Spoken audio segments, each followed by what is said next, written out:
Hey guys, I'm here with none other than the legendary Smudboy. We're going to be talking about Bioware and romance and maybe some other stuff. So, what do you make of the fact that, well, that's pretty much all we hear about these days, at least with regards to Dragon Age Inquisition? Well, in regards to the Bioware talk, I think was the Gaydar. What was the name of? Gaydar, sorry, gamer. Okay, Yeah. all right. So if you're at obviously if you're at a conference of or a con of this sort, sexuality and romance are going to pop up in the discussion, and hey, why not have talk about that in games? So that makes sense. And by itself, I think it's a good idea to have writers in general, compared to just game designers or game developers, talk about what they're trying to do and why and whatnot. So to ask the audience, say, hey, what do you think? What should we be doing? I think is a good idea.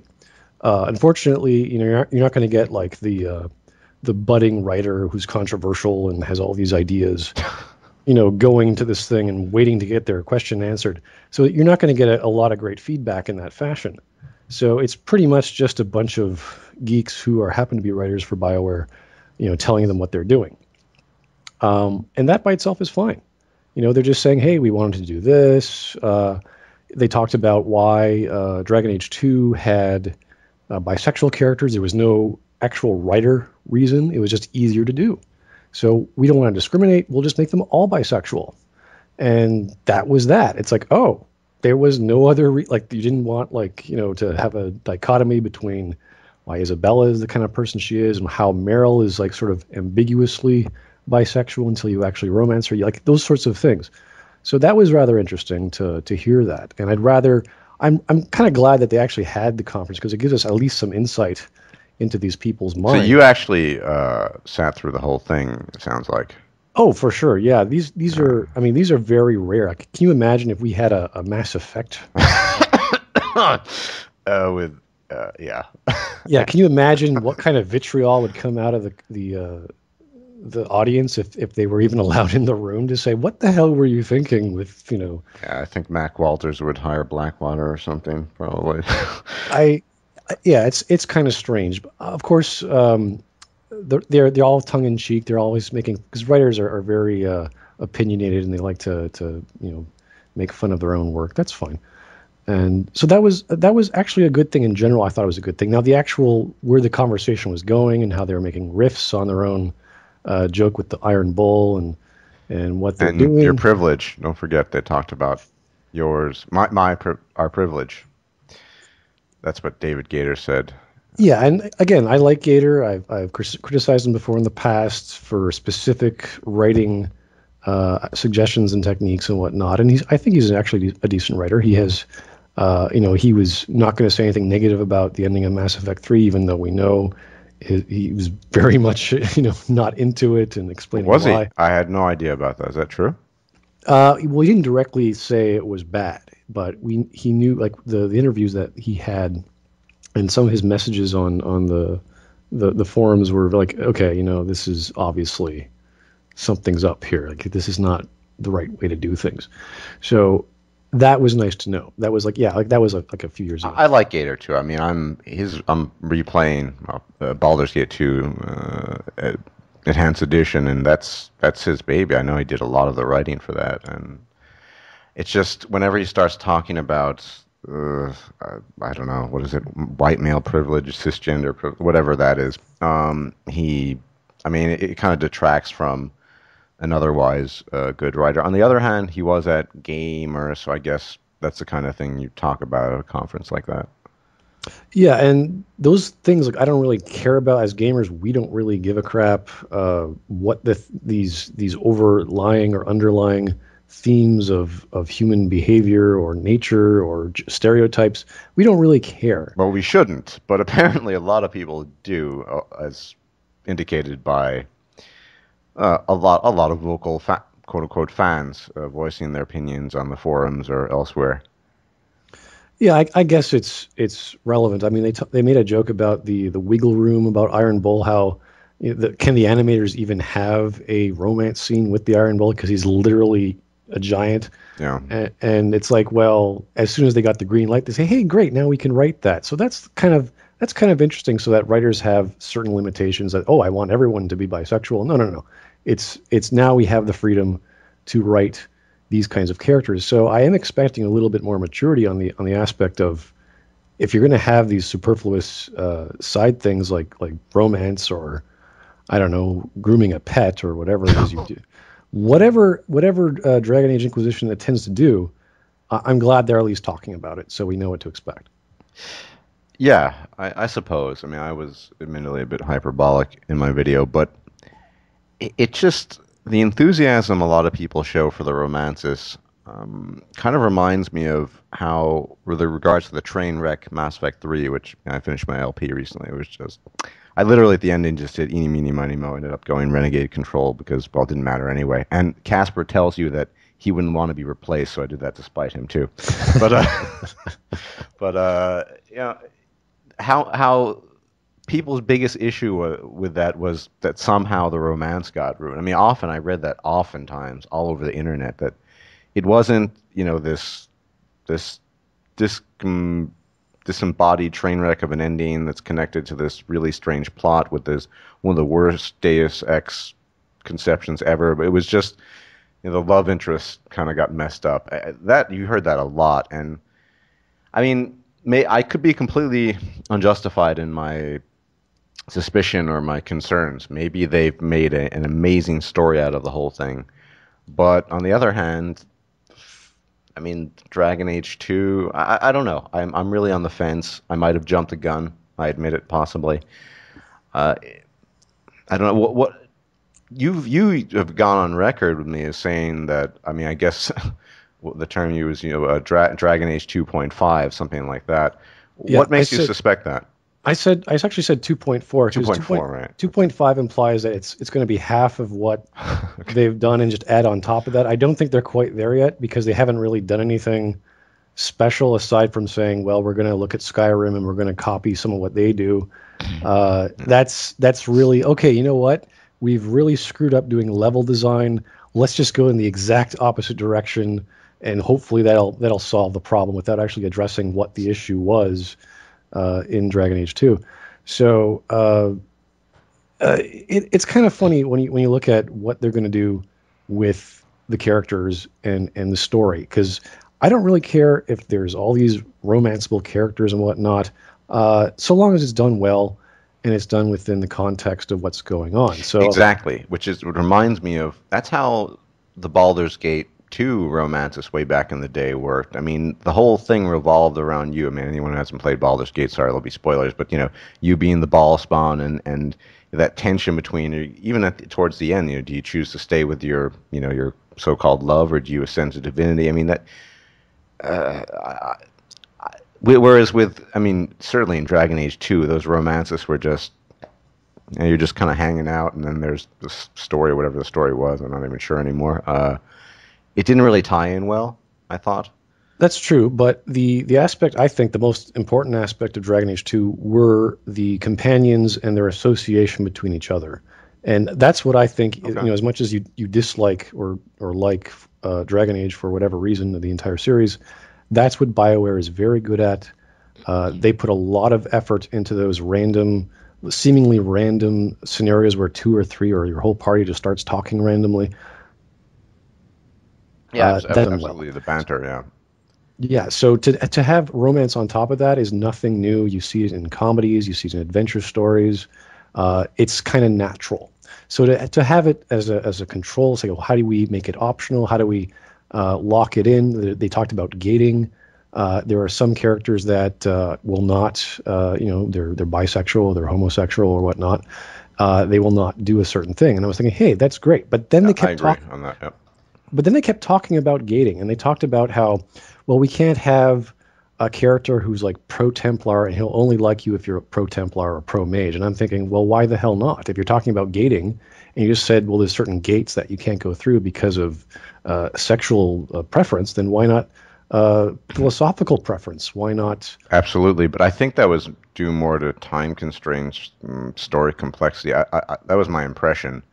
I mean, that would that would be, another chunk of how many or 1,000 lines say, well, actually, I'm not interested in you because you're an evil mage or blood mage or whatever. Uh, I can see it story wise. It's a great idea. In fact, if you had to choose one or two, I think that might even be the better one than the whole orientation thing. But uh, I think I read somewhere that there would just be too much, as in just too much to write. Well, that's what I mean.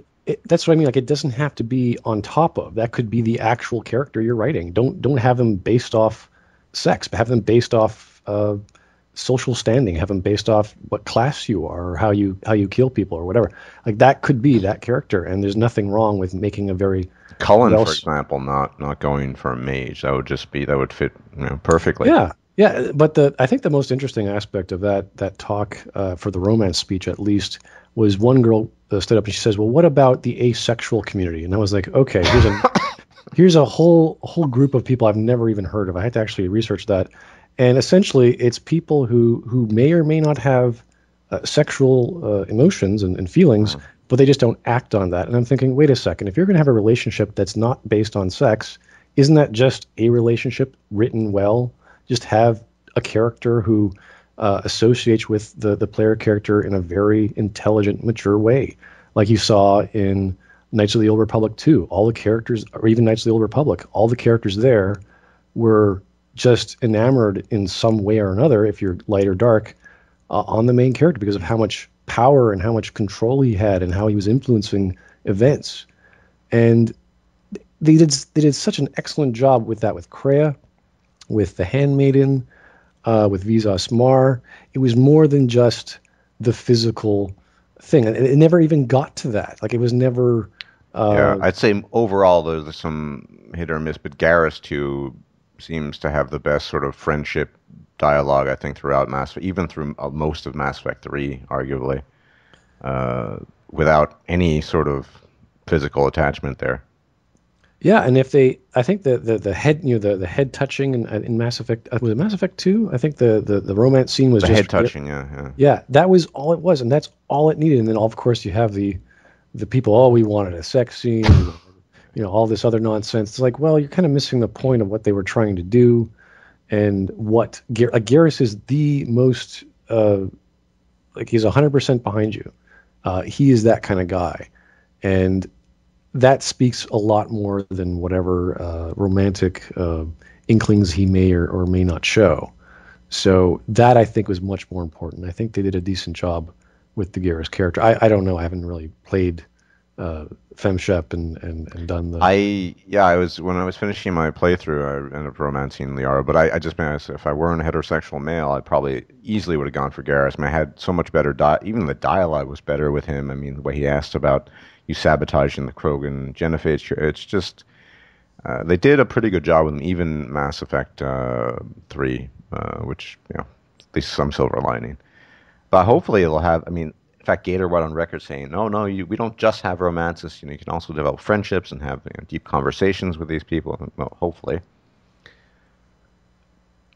I think so. I think the friend Nemesis, was it friend and Nemesis in Dragon Age 2? The system they used Oh, for that, rival friend. They got was it rid of right? Oh, rival yeah, they friend. did get rid of it. That's right. But I thought that was an interesting way of doing things. The problem was it's the same issue with Mass Effect 2 and 3, that you're either full Paragon or full Renegade. You can't really enjoy, let alone the game bonus, the dialogue associated with those two extremes. So I don't know. Maybe they're going to do something new. I'm always looking forward to the dialogue wheels and whatever they're One going to do next. thing they did make pretty clear, and I think it was in the demo, was this one scene where you're passing a village that's being sort of slaughtered, and you have the option to, stop them or not, and apparently that's really important to Varric, and so I mean, apparently the companions are going to make known, what pleases them and what doesn't. Yeah, what I think is a good thing, according to I think Gator, he said a while back that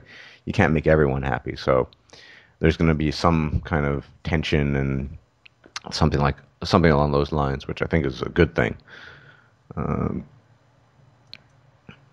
because everyone getting along, even without the rivalry system. I think that's And specifically, you're not going to have everyone in your party anyway. So there are a lot of if you what did I think there are eight companions with you this time, something Yeah, like that. well, I do know that there were 4 romances in Dragon Age 2, and there's going to be a lot more in the next game. Six. Yeah. Yeah? Okay, so there's Yeah. just so many. I mean, one of them is not even a companion romance. So, Yeah. That's this. The one who's working for Liliana. The yeah, and they've already told you, who's bisexual, who's not. No, not that it's particularly I know. I interesting. don't know. I don't know why they would bother mentioning that. I do know there was a talk about how the media sort of latched onto that, and they sort of showed that off more as opposed to just mentioning the character being X, Y, and Z. I guess that's part of the media's fault. I don't really think it's a huge. Again, we don't really care. We it's like, yeah, okay, they're gay. Who cares? Uh, but to constantly talk about it and obviously to have a conference about it, the whole idea, kind of like, okay, yeah, we know it's a social issue. We know a lot of people, like if you listen to the actual conference, the people talking, half of them were just saying, you know what, I was going through a rough time and I had some issues and playing this game really got me through them. That's like the majority of the people talking. And they almost break down in tears when they talk about this. I think, you know what, that's as weird as that is, that's their personal experience. They had a cathartic moment with the game for whatever reason, unrelated to the actual story. You know, Aristotle is ringing true again. Yes, the art is for catharsis. We get that, and this is why they love these games. And if they can relate to a bunch of pixels on a screen with a nice voice actor saying they love them, more power to them. Go Yeah, for that. Yeah, but that's potentially problem. That's problematic. That's exactly the problem with what was the problem with say Mass Effect 3, and that the people's relatedness to these characters sort of overwhelms the story or the plot or the lack thereof. I mean, I, maybe I'm finicky, but I played my Let's Play mostly with the Claymore, so I was pulling it from my back, even though it was on my hips and things like that. I mean, all these other things sort of fall by the wayside, and because people's attachment to the character, I love the characters too. I mean, I thought, Zevron. I mean, all these, I loved it, but at least say in Dragon Age Origins, the plot was there, and I mean, to this day, I don't think Bioware's ever come up, in my own personal opinion, with a villain who was as interesting and sort of involved as Irenicus was in Baldur's Gate 2. I mean, this guy, he was sort of larger than life because he didn't have any left in him, and he had this whole story. Whereas even in Dragon Age Origins, okay, Archdemon, and which is it's not, you don't need to have a colorful arch villain, but I'm just hoping that maybe they pull something off like that. What was that weird renegade Templar who tries to kill you at the end? I don't even remember. She's so unmemorable. I don't even remember her in Dragon Age 2. Goes all bonkers with the red lyrium, but yeah, I think there's a real danger Oh, that. Sister Meredith. Yeah. Right, right, yeah. See, she was so, as I said, unmemorable that but people get too, I mean, can get too attached, and then the story, they just cease caring about the story, or if they say, well, yeah, the story wasn't that great, but hey, you could hang out with your companions. And that's a real danger, I think, going forward, because if that's what the audience wants, and Bioware can make money off of that, then we're going to get more and more of that. That's my fear, at least. I would say that's true. We look at other franchises that do have that problem, like the let's say the original Star Trek series. Yes, it's about the lore and the universe and all this wonderful Starfleet stuff, but when it comes down to the concept, it's a bunch of people in space, cowboys and Indians against whatever. And you look at the stereotypes, and there's of course there's Kirk, there's the dashing commander, you have the stoic science officer, and you have the realistic human doctor, and they sort of play off each other. And that's, you can like Star Trek for that interpersonal relationship dynamic and then how they tell a story that way, or you can like it as a general idea, as a franchise and the universe and the lore. So yeah, you can definitely appreciate both sides. There's the other aspect, which is the social justice warriors, or the people who have an agenda, who say, oh, you're not hitting your quota of female characters, or you're not showing enough children issues or whatever. And BioWare just eats that up and say, "Oh, we definitely gotta, appeal to these people because we don't want to feel bad." And I don't know why that is. It undermines the writing of whatever they're trying to do, and it's pandering, plain and simple. Well, I know for a fact that how would I describe them? Let's call them the social justice people. BioWare, they have the largest clientele of social justice warriors in the gaming world, I think. Far more than, say, Skyrim, Bethesda, or Ubisoft, or any of these other companies. So it's a large chunk of these sorts of people.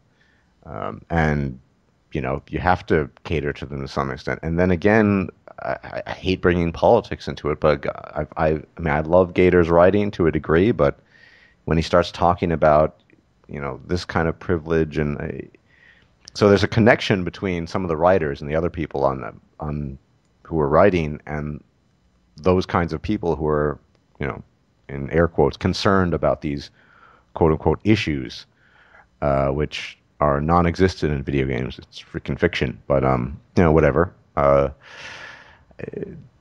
So I think that this route is going to probably be expanded upon in the future, and it'll just continue. That's because it's a pretty large chunk of the player base. It's one thing that really irritates me, and I got this in one of the comment sections in response to my video, is that instead of having a rational discussion like we're trying to do, it's just, oh, you're only talking about that because you're a homophobic white male privilege, blah blah. It's not even what's the issue? No, it's they just call you a name and that's the end of the conversation. If on occasion in the past on BioWare sociopathy forums, if someone brought up a good point, not just someone complaining that making perhaps legitimately hostile comments, even rational comments, well thought out comments were just labeled, oh, you're the bad team, so go shut your white privilege mouth up. So I think they're going to keep on going down that route, bad as it is, but I guess time will tell. But I'm a bit torn in interpreting your words here, Smudboy, because on the one hand you use the term Dragon Age 2.4. On the other hand, you sound, I hate to say it, mildly optimistic. Well, I don't hate to say it, but you kind of, I mean, so where are you exactly mentally looking forward to Dragon Age Inquisition? When you say 2.4, Yeah. are you looking just at, they're not reusing all these environments again, and there aren't enemies dropping from the sky, or what specifically beyond that do you mean? I see Dragon Age 2 as like the experiment, and they sort of failed. They didn't really fail that badly, but they still failed. Like they were trying to make this story of a coming of age, not a coming of age, a rise to power, and they didn't know how to do that properly. They were experimenting. They wanted to do a side story. They wanted to do a main story. They wanted to include the themes from the previous story, and they didn't really hit all those notes. And with this, they said, "Oh, we made a bunch of mistakes. We looked at how we could correct them." And I think they're using a giant mallet to hammer in a nail, and they're gonna hammer in the nail, but it's not going to go in directly straight. It's just it'll keep the board in place, but it's going to have it's kind of going to be then Dragon Age 2 Reloaded in a way. It's all the mistakes they made, they corrected them, and they had more time, I guess, to develop it. Okay, I get it. Yeah. So I am optimistic in that regard. I don't think we're going to see anything new. I don't think there's going to be anything special about it. Obviously, because there's so many characters, you're going to get a lot more comedy and banter and all that wonderful good stuff. So that's what they're good at, and I think they know that. And hopefully, that reflects on the main story, so that all these, because you're a leader of leaders, you control armies, or you control people who have their own groups, and I think that's kind of playing off the Mass Effect 3 idea of leading a war, and this is on a much more simpler level in a medieval setting and a magical setting. So so far, I'm not impressed, but I don't see anything inherently negative. Yeah, I'm cautiously looking forward to it, and I thought there were some nice little touches. I listened to an interview between Gator and I think her name is Lady Insanity, and they were able to integrate a number of things. There's specializations. You'll actually be addressed with respect to your specialization, we'll say. Mrs. Necromancer, why, they'll actually regard that aspect of your character as something mildly important, apparently. Oh yeah. Which is kind of cool. My only concern based off of that interview is, and I admit I can't make a complete judgment here because the statement itself was rather incomplete. Gator basically said, with regards to blood magic, well, here's why we don't have blood mages, at least as player characters. Well, because that would require too much work, and it's just such a big concept. And I don't know whether to interpret that as there's still blood magic in the game, and it's a concept, but it's just you can't use it as a player, or we just dropped the idea and retconned everything. I don't know either or. Yeah. No, they would have. I don't think they would have dropped the idea, but it wasn't part of the design, so they didn't. It was like an afterthought because the other games had you could choose to be a blood mage, Mm. and it was kind of stupid in Dragon Age 2 because that was one of the main conflicts was you were going up against these mages who all went to blood magic, and you could actually have a class specialization in blood Yeah. magic, and it's like what? Wait a second. So I think they either saw that issue and said, "Oh, maybe we shouldn't include that at all. Let's just do what we want," or he's just lying through his teeth, and it's actually going to be an issue. I don't think that's the case, though. No, I don't think so either. And he did have a point. I mean, just choosing a specialization. I have a feeling what I liked about Dragon Age Origins was, at least in some cases, there was some route of discovery with regards to specializing. I was going through that elven forest, and then you come across this ghosty kind of thing, and then that's how you become what was it, arcane. I don't remember the class. The guy who can use magic and swords at the same time. Right. That would be cool if they integrated that. But I think you're probably right. We can cautiously look forward to Dragon Age Inquisition. Not so much with the next Mass Effect title, but at least it's going to have momentum. If Dragon Age Inquisition turns out to be good, it's going to have positive momentum going forward. The thing that irks me the most, from what I've heard about switching over to Mass Effect, is how apparently you're supposed to play some N7 agent during the same era as Shepard doing something. What is the point of that? I don't really get that. They didn't. Well, this was at the San Diego Comic Con. I think Mike Gamble was mostly talking on the Bioware base video about like there was really nothing to show. They didn't even need to have a panel. It was basically a bunch of pictures. They showed the Mako, and they asked questions that they knew they weren't going to get answers to. So it was just a giant waste to even have the whole press conference thing. I don't know. I saw some pictures. The thing that you're N7, but you're not quite like these were exact words where our hero has something to do with N7. So I'm thinking, okay, they actually are N7. They're faking being N7, or they stole it in some sort of Edward Kenway from Assassin's Creed 4, where he picks up the Assassin's Creed, the assassin's outfit, puts it on, and now he's faking it. So what else is there? I mean, why would you even say that? Maybe I'm a freak in this regard, but I'm tired of fighting the Reapers. Yeah, I mean, I don't want to be thrust in the middle of the Reaper War again. I mean, the Reapers got old after Mass Effect 2, or really, yeah, pretty much. I mean, then Mass Effect 3 they lost their mystery. What is it to prevent them from having to do to retconning everything from the ending beyond all other endings? I just don't know. I personally don't want to be in the middle of the war again and doing stuff when we know he used to play Shepard anyway, who's the big hero to begin with. So. Well, they had a bunch of questions from previous cons, I think even last year, and one of the questions was, what kind of game would you like to see? Would you like to see a sequel? Would you like to see a story that happens before the events, or something else? And I think because they're not giving a definitive answer, which is good because you don't do that for stories, giving out all these details, they have to somehow deal with this issue of people still not liking the ending, and how are they going to solve an entire galaxy that's been completely changed as a result of your actions in the previous title. So to have it run alongside the same events and to have you be an N7 who's a very special kind of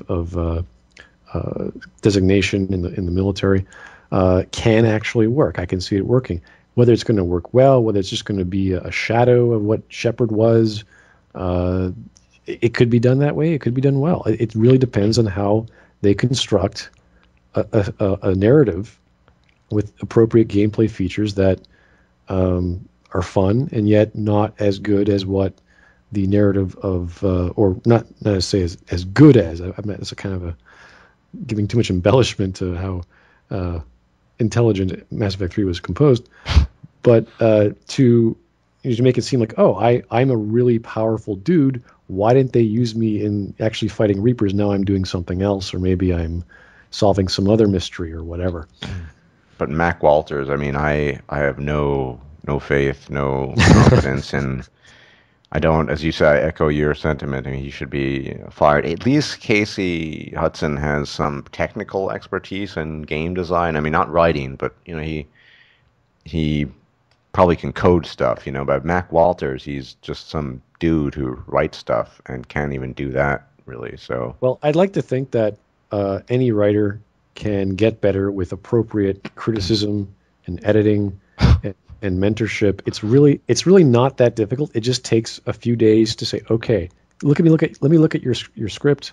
Let me talk to you about what's wrong and why, and going through that process. And you really have to literally mentally beat this guy down. And that's how it works. That's how it happened in school for me.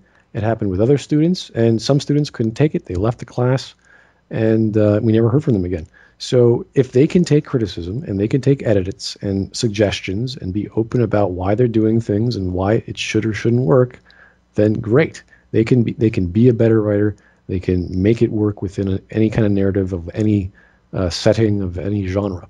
So again, this is after all I've said about Mass Effect 3. I think they should both be fired. I think get some new blood in there, do something new. Actually, don't even touch Mass Effect. Do your own thing. Just do something that you have the skills, you have the technology, you have the people, you have the money and the time. Make a new IP, and they're actually doing it. it looks like a horror genre, I think. Oh, that is so. It is so. I don't know what the marketing idea is behind that. It's just a waste of everyone's time.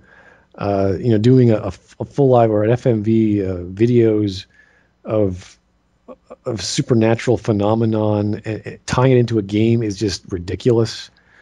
It's not. You're not fooling anyone. This is not Halo. There's no guys in armor suits running around shooting. Like, what are they trying to sell us on? I have no clue. And it's not a teaser. It's not making me go, ooh, I wonder what that is. It like, what's that monster movie that we never actually saw the monster? There were all these trailers for that, and everyone's scared of the rumblings in the city, and there's this giant, we hear this screaming, we don't know what's going on. Like, not revealing something is a great aspect of a mystery. And here we have no idea what the hell is going on. Is it the next Marvel superheroes in a game? Is it the next Heroes flick? Is it the Bioware version of superheroes? We have no idea. And I would not be interested in playing an FMV game that has some guy controlling electricity and having his weird dreams. It just I don't know what they're trying to do. Well, that's the thing. We can really only speculate. I mean, the only thing you could take from that, what was it? That snippet of pictures that we saw was, well, maybe it's something in the horror genre, maybe, or something to do with bending reality. I don't know. I don't know either, and I have no reason to look forward to, because I don't even know what it is. It's not. I mean, they could at least say, hey guys, our next IP is going to be, I don't know, a kind of modern fictional spy story with nations trading illegal arms or something. I mean, they could just describe it, But no, they just did that thing. I guess it's to keep the mystery. If they did, I don't know if you remember the Secret World when it was showcasing its teaser trailers. Yeah. They would use actual designer images, and it was all beautifully done. And they would have people talking, like the Templars would say, "We are the Templars, and we are here to protect the world from evil," and blah blah blah. And then they'd have the dragons, and then the next party, the Illuminati, and that was cool. And it was like, oh, we know who the Illuminati are, but we don't know exactly who they are in your world. And it was just images after images with cool voice acting, and we understood what the hell was going on. And it didn't have to be very clear. It didn't have to be showing us gameplay. Fine, that's great. But with this, it could be anything. It could be literally some kid having a nightmare, and it was all a waste of time. And it's like, what the devil were you trying to sell us on? I have no idea. And to do this marketing stunt with all these other websites that are you're going on some sort of quest to find who Hannah is, and who's this electric dude. It's just like, who cares? Who cares about solving anagrams and see if they construct a sentence? I mean, what? I don't even know what this is about. It really seems, in any event, to be outside the thing that BioWare does best, at least based on the little of what we've seen. I'm not, because I just can't really hazard a guess as to what it is. I would have been cool with another fantasy sci-fi thing, and why not? But I'm kind of at a loss. To be honest, the only thing I'm looking forward to with absolute certainty is Pillars of Eternity, because I know what they were going to do, what they said they were going to do, what they've done. I sent you that link. I don't know if you watched that little kind of demo. Oh, I totally forgot. Yeah. Well, that's not a big deal, but I mean, sorry about that. Totally. it's. Or, apologize. It basically just looks like a better version of Baldur's Gate, which is what people kind of wanted. Exactly. That's all we want. We want the stuff we love. I mean, it was so cool. You know how in Baldur's you had that kind of scrolly, kind of torn up scrolly side when you're looking at the character screen with inventory. It's all there. Only it's better. They refined a lot of it. Love. One thing they did, I think, was a huge improvement. You remember the way they used to describe items? You'd get that kind of yellowish papyrus thing describing an item. Yep. And so now they've done it in actual choices. So when you have a choice, do you turn the switch or not? You have these options, and it's also in the papyrus format, and it looks really cool. It looks. I mean, people who wanted an Infinity Engine game, such as myself, and we're looking forward to people who don't know anything about. Oh, why are they doing this? This looks like it's 10 years old, whatever. No, it looks really cool. Same tactical, pause and play thing. The dialogue looks interesting. I'm really looking forward to it. That's probably the only game I for me, which is, I'm definitely going to get it, period, as opposed to Inquisition. I might wait for reviews, to be honest. I don't think I'm just going to get it the second it comes out. I don't even have a computer that can run it yet, or well, at least. But for me, you were a backer, weren't you, for Pillars? So you'll get access to it this month sometime. Yeah, the beta is coming out this month. I was a bit late to the party. I was just a little bit too late, unfortunately. So I have to wait. Kickstarter isn't for everyone. There's a few projects. I don't know if you heard the news of several of them being canceled, or even if they were successfully funded, that the management just screwed up for whatever reason. Yeah. And so these are things you have to consider. Like, there's other games that I love that I backed, or I was about to back. One of them was Witchmarsh, which I love. And there's one called Jenny LeClue, which is another detective adventure point and click, which I was ready to give extremely large amounts of money to. And then I sort of, got to know the people making it and whatnot. And I was like, this is a little sketchy. And then, not to say that they don't know what they're doing. I think they're great game designers and developers. But it's, again, the social justice aspect. I go on Twitter. I listen to their feeds. I listen to the animators and the artist feeds. And they're just pro-feminist, crazy nut. I just like, whoa, calm down, buddy. Yeah, well, I didn't hear any of that with regards to Pillars, but no. This, I know that's why. This is just my experience with Kickstarter and Twitter, and I'm like, wow, are these people serious about feminism? I think the problem is that feminism and social justice kind of infects everything, especially social media. You can't. It's games, film. I mean, Anita Sarkeesian, the gamer who's not a gamer. I mean, she made whole $160,000 in one fell swoop. She actually supported, or she helped kickstart Jenny LeClue, and it's definitely going to get, like, it's not 100% yet, but I mean, this is the mentality. Oh, because she's a female child protagonist, let's back that. It's like, well, Yeah, Why? exactly. This is the problem. It's not.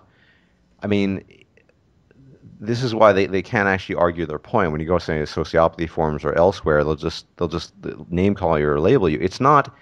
Nobody has anything against a female protagonist or a gay male protagonist. It's make it an interesting story, make it part of the story. It's not just let's have this particular character for the sake of having this character, and that makes a great game, which seems to be what they want oftentimes. Oh, we have a female protagonist, okay, or okay, they showcase the female Kunari mage, and Bioware got cupcakes for it. Okay, great. We've always been able to play females, and it's I just I it's not something I can relate to at really any level. I mean, I'm completely bald and I have no hair whatsoever. Should I complain and say, well, they never have a protagonist who's just neo-Nazi shaved? What's wrong with you? I'm gonna sue you guys. But I never think that. Although that Yeah. soulless guy has no hair, so I might talk to him a lot. In Dragon Age Inquisition, the apostate mage, it's just I just don't understand that. But that's the good thing about There Kickstarter is we go. it's That's largely the by was the voice of Samantha Trainer, and if you know her, like you obviously you're familiar with the yeah, voice. yeah, She's a very feminine British woman, and to see this tall like Canary female come out with this very dainty sort of prim and proper voice, and even if you watch her videos on Bioware base, she says, "Oh, the voice has to be a little lower in the chest." I'm like, "Yeah, you can't do that because you're so feminine, you're so high pitched." It doesn't. And you saw the gameplay reveals yeah.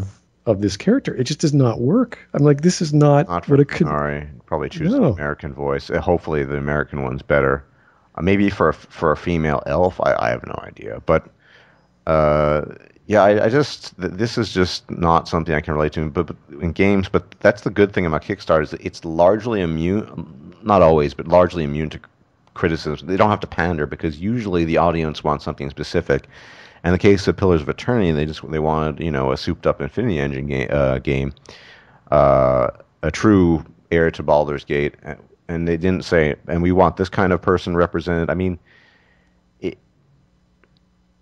yeah, you just don't. Any mainstream, you're going to get that, and that's the great thing about Kickstarter. Look at Star Citizen, I think it's called. I'm not really interested in this game at all. Oddly enough, I guess some weird because so many people are, but they made over $46 million, and the consolers wanted to be put on console, and they said, nope, we're not going to do it.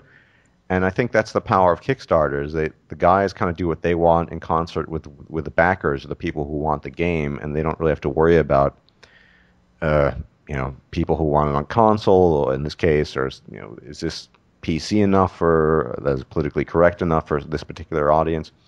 But the minute you drift into, particularly Bioware, I think Bioware is almost unique in this regard. Where I remember when Mass Effect multiplayer was really popular, and there were vocal complaints by numerous people on the forums that multiplayer was faulty because there were no female Krogan, characters you could play in multiplayer, and this needed to be rectified, and blah blah blah blah. I mean, that petty. So I think BioWare in this regard is doomed, but I'm still hoping they can churn out a good story. If Dragon Age Inquisition doesn't turn out to be all that great, if it's just a kind of a mild improvement on Dragon Age 2, I might be done with BioWare, maybe. Oh, it is definitive for me. I think if this doesn't some creative way, I'm just going to be like, this is done. Again, the panel on San Diego Comic Con was a joke. Uh, the new IP, I'm not interested. Like, I don't even know what it is. Um, I think the only thing interesting in that panel is someone asked about customizing casual outfits, which I think is it's like who the hell cares? And Michael Gamble was like, well, yeah, that sounds like a good idea. I think we're doing something like that. Blah. It's like, dude, how is that? Like, what? Like, where are these people's heads? I don't know. And obviously, the panel was a joke, but still, to ask these questions is just I don't know But I why mean, that we're was my point. That so much is riding on Dragon's Inquisition. I mean, they have two. I mean, Dragon Age 2, I thought was not very good. It was pretty bad. I thought it was pretty bad. Mass Effect 3, I mean, not just the ending. It was just from pulling a shotgun from your back to just weird retcons to the. It was just I don't know what it was. It was a big, big mess. So if they mess up Dragon Age Inquisition, they're going to lose a lot of people who are saying this is going to be my last yeah, try. yeah, I agree. So I think if only for that reason, they'll probably pull off something that's pretty good overall. I'm hoping at least, but it remains to be seen. I'm so far we don't really know a whole lot, and I guess that's good. They've kept the story under wraps, apart from you being this green energy handed guy or girl of any race you want, including female Kunari, who can close these rifts, and we don't really know why there are these rifts, and we really don't really know anything apart from the fact that they have to be closed. Uh, and well, at least they're bringing back characters like Morrigan. I don't know what she's up to. So I mean, like, it's bound to be interesting. The Dragon Age keep seems like a cool thing too. I have to say, even though I'm certainly not going to go back to my old Origins games and play them all through. So for me, that'd be a boon, and certainly for the new consolers who've never played before. You've heard of Dragon Age Keep, the cloud storage thing that basically you can arrange the story, the pre-story, the way you want, so as to get certain results in the story. They've made a big deal of that. I'm sure you heard about that, right? I heard about the social aspect. I didn't actually like the idea. What I'm most curious about is if there's going to be multiple fortresses that you have a stronghold in each region, whether they're going to be mirrors of each other, whether they're going to be all unique levels or bases. I Mm. mean, can you imagine micromanaging all of these places, or do you just go to one place and you forget about them because you're I done? think they're all unique, and my impression from what they've said is that you know you can handle it all differently. You can turn one fortress into a commerce and trade center, another one into a bulwark against the forces of evil, another one into a major center of diplomacy, and so on. So I have a feeling they're all going to be potentially unique. I don't know about the architecture, though. I would imagine that too, but certainly in terms of their form, their function, and their utility, they're going to be. It's up to you and how you want to utilize it. I imagine there'll be disadvantages and advantages if you just want to use only diplomacy or this or that. So I mean, you're kind of a big deal. You're running this whole army and this whole institution, and uh, so they've never done that before for Dragon Age Origins. I mean, I guess you could say the warden was sort of a leader, but not really, not the way this is going to go down. And I just wonder how they're going to pull that off. I mean, I, mm, I remember seeing the reveal last year from a Handycam film of I think the lead animator was talking and he was mentioning the three kinds of fortresses that you can get, the spy fortress or whatever, and it was all just an architectural like slight palette change. It was like, wow, okay, it looks darker, and the one for battle has ramparts. Okay, and what does that mean? It was obviously in a going through development changes of anything, but it was just funny for them to mention that you can customize it, and the whole thing changes dramatically, and you're like, okay, great. So what? What does that do? well, I think But after the environmental mess of Dragon Age 2, the reused environments, I can't imagine they're going to do that. And they've gone on out of their way to say how much bigger it is than all the Dragon Ages, previous Dragon Ages combined. I mean, I could only imagine they would put rather unique stuff in it rather than just stuff repeating itself, and I guess that would yeah, include the fortresses.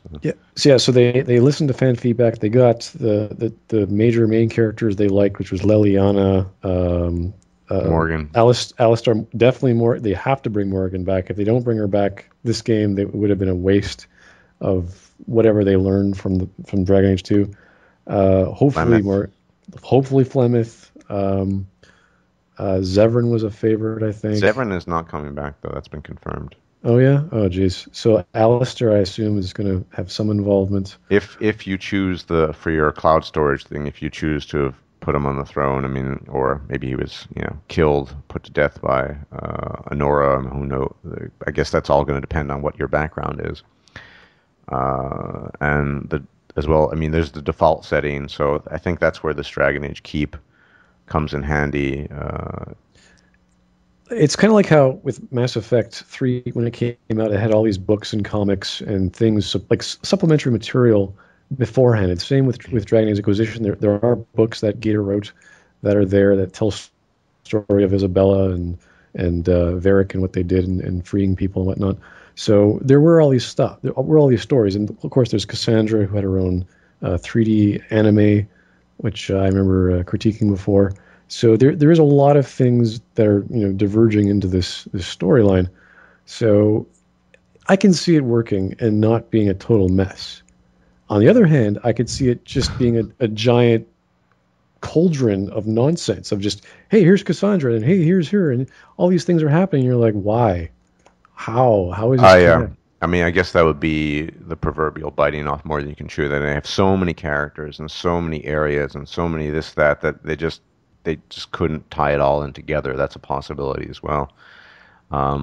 I doubt most fans would notice that though. They're just happy with Yeah, exactly. Like I remember playing just recently the next installation of Shadowrun Yeah, Returns. It's called Shadowrun I was Returns. looking at some pictures of that. Yeah, it looks pretty cool. Yeah, it is. Compared to the previous story, this is actually very well composed. It's very straightforward. You have a limited number of characters. They all have their own little thing, but they're not wildly divergent doing their own thing. They're part of the team and they understand that. And it's just so focused. And you can choose to bring them on missions. Sometimes they want to come on them, and they have their own personal problems, but it never takes away from what you are and what you're trying to do and the mystery of the plot.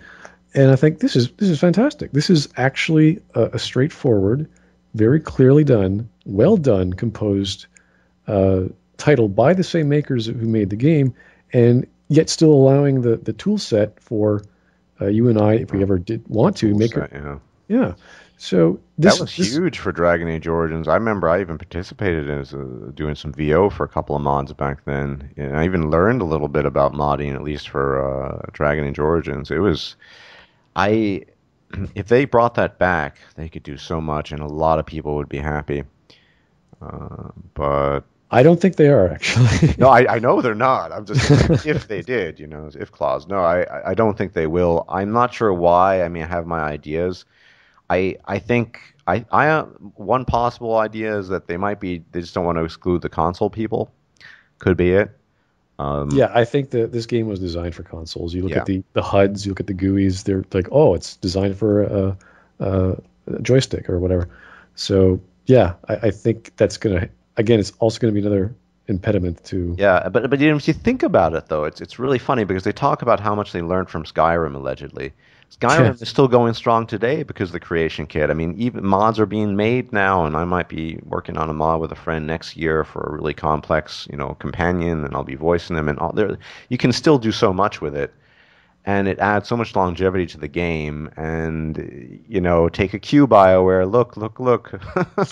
I mean, yeah, Skyrim was made for consoles, maybe, but they still have the creation kit, and you can't really think of Bethesda without some kind of toolkit. It's just part of the game, and I don't know and it just goes to show as well. Here's a mainstream company that's offering you this option, and why is BioWare not? I mean, you get kind of black market modding, non-official modding, but you can't do it on the same scale, unfortunately. And I'm it's probably because of the console thing, which I I have to. It kind of gets me angry. I have to say because next gen or not, you still can't mod the game, and if that prevents you as a PC player from doing cool stuff, well, that's problematic, at least for me. it is a big deal in general if you're talking about websites or any online communities or whatnot. User-generated content is kind of the new buzzword. It's kind of prevalent in obviously any forums or any kind of social interaction or social media, but to actually have that on a platform like a game and to have replay value or just to have the ability to create your own quests and storylines, this is fantastic stuff.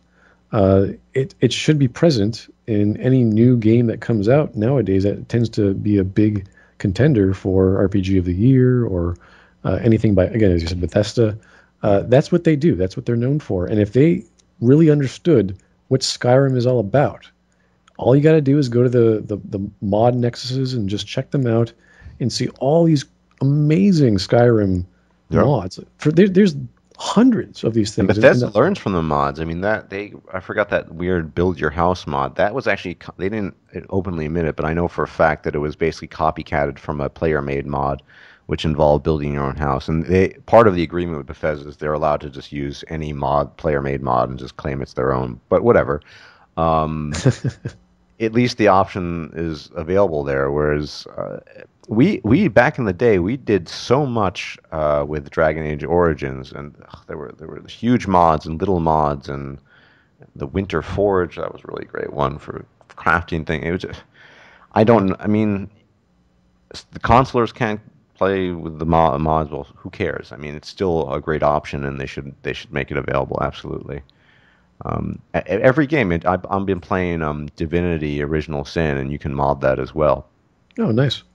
So it's all there. I mean, it's such a long history. I mean, the Baldur's Gate 2 mods. I don't know how much you played Baldur's Gate 2, but actually Gator wrote that, the Ascension one, where you can kind of take a Renicus with you after you go to throw in a ball and talk with him and maybe even convert him to the side of neutrality at least. And that's the kind of legacy of the PC, and to get rid of that, it's really retrograde. I think it's just going in the wrong direction. But they're you're right. They're not gonna have it. I mean, they said that they've considered it, but they're not gonna have it for Dragon Age Inquisition. Yeah, that's really sad because that I remember playing Shadows of Alm, and that was really uh, such a great, it's not only an experience, but on top of what I already knew of the game and the extra characters that came in. I think there were 3 or 4 new uh, character playable characters you can have in their own little stories.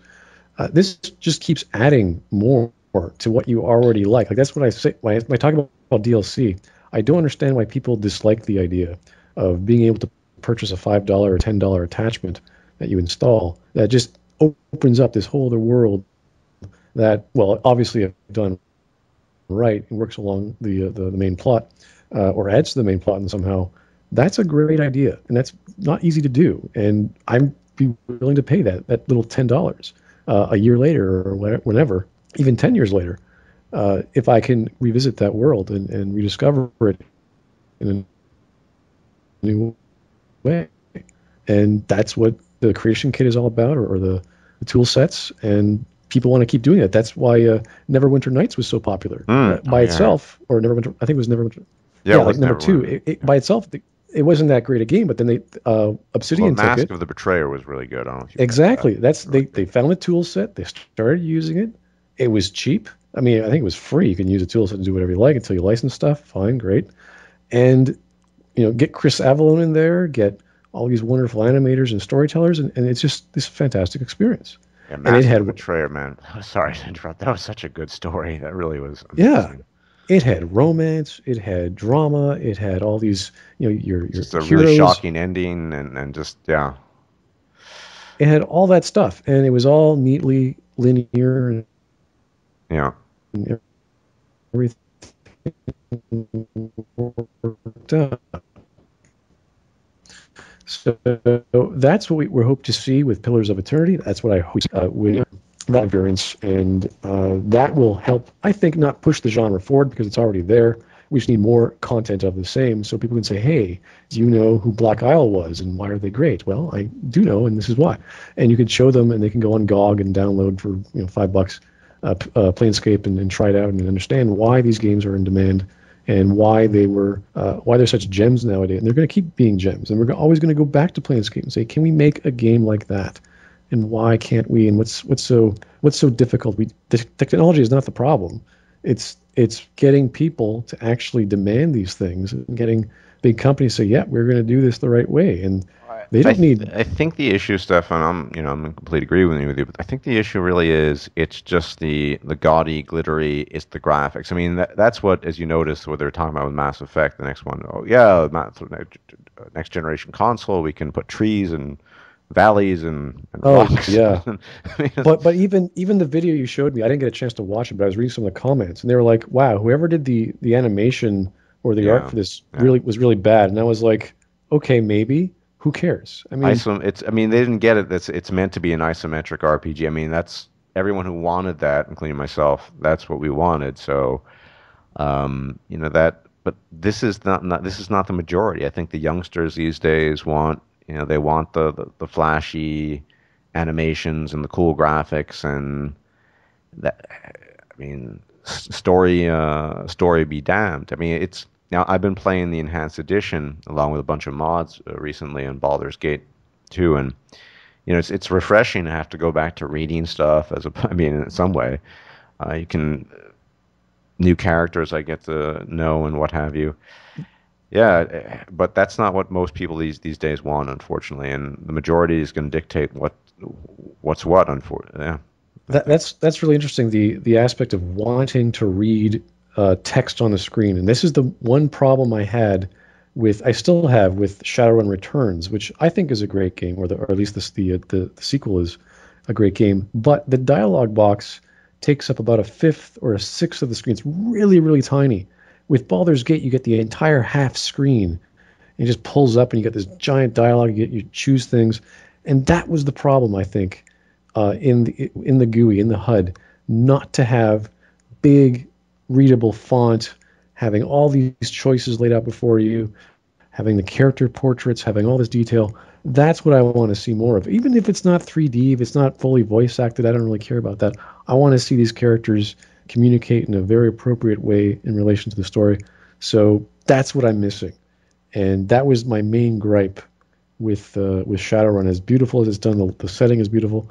The actual reading the dialogue and the notes are just so In that tiny. case, once you see that demo for Pillars of Eternity, you'll really like it. I think they did a really unique, interesting job of rendering that and making it really readable as well. Yeah, as I said, interesting.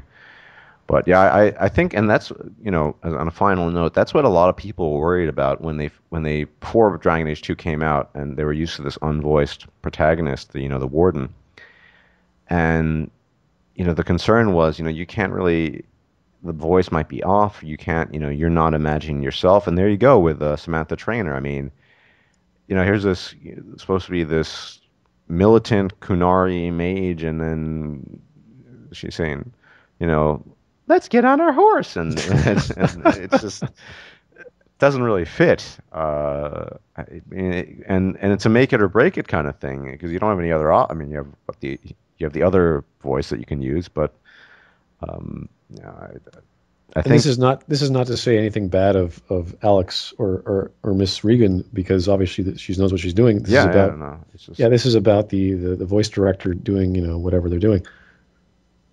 yeah, exactly. But that's the thing. If you have just dialogue and you can just imagine on your own kind of how it's going to go. But I think voiced, I don't. I like well voiced stuff. I think Jennifer Hale did a good job in the series Mass Effect, although despite Mac Walters and the rest of them. But it can go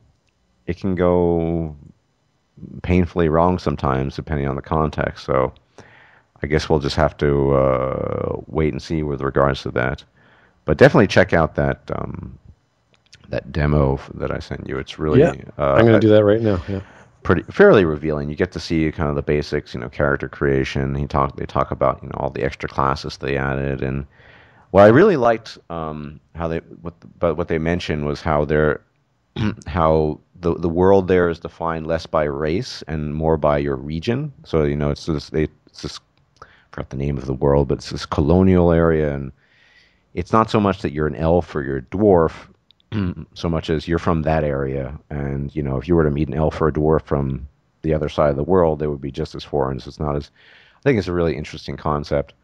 But I mean, I looked at it and I just thought, wow, I cannot wait to play this thing. And unfortunately, I didn't. I was too late with the backing. So you'll have to let me know how. I guess you'll be playing the beta, right? Oh, for sure. That's one of my highlights of the month, aside from my birthday. Actually, one of the highlights of my month was my brother has a new baby girl. I'm an uncle, so I was celebrating that all last week. It's been a great month so far, so hopefully it just keeps getting better. Yeah, okay. Well, that's cool that you look forward to birthdays. At my age, I just try to forget them. But you're still in your early 30s, if I recall. So I guess was I looking forward back then? I don't remember. But Enjoy life. Doesn't matter what age you are. Enjoy it. yeah. Well, then, when's your birthday? I'm on the 21st. Okay. Well, then, happy forthcoming birthday. I'll try to remember. And I don't want to. Just briefly, I know we don't get to know the details. Did everything work out in Pennsylvania, more or less? Yes, I did make a blog post. I'm actually going to be making a video about that this week, and I'll be having a bunch of subsequent videos about it. Okay, great. Well, I look forward to them. I hope people were able to help you. I try to do my part. And everyone who doesn't know Smudboy, check his channel out. I'll put a link down there. And thanks for the conversation. All right. Thank you very much. All right, take care.